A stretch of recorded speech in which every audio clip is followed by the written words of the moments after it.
Merhaba，大家好，我是宝田。今天我要做一个土耳其美食西葫芦饼。这次用到了一个比较特别的香料——黑种草籽。黑种草籽在土耳其是很常用的一种香料，味道有点辛辣。先把西葫芦洗干净，不用削皮，直接剥丝，放盐，搅拌下，然后静置5分钟左右。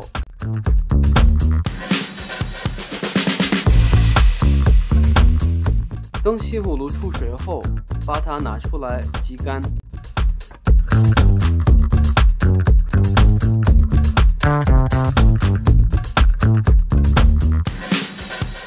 把半个洋葱切碎，放入盘里。小葱切碎，放入盘里。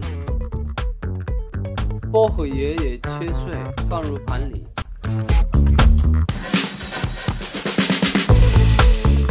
加入石榴草、欧芹片、黑种草籽、亚麻籽、黑胡椒粉、面粉一起拌匀。如果你有新鲜的石榴草、欧芹的话，味道会更好。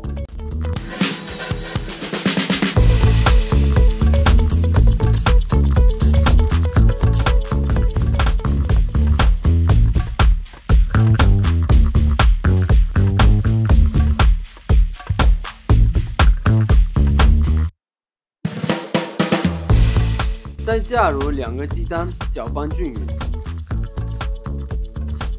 锅内放入油，开中火，把木勺或者筷子放到油里。如果起泡了，油炸的温度就到了。用勺子取适量的面糊，放入油里炸。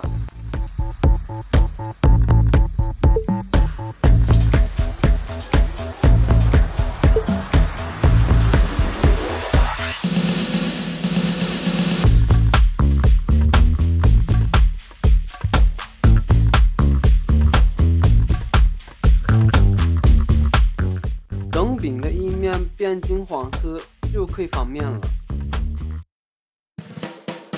用中火继续炸，把西葫芦饼2面都炸到焦黄色。拿出来放在铺有吸油纸的餐具里。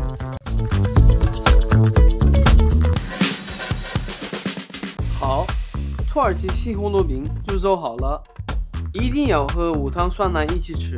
Afiyet olsun，请慢用。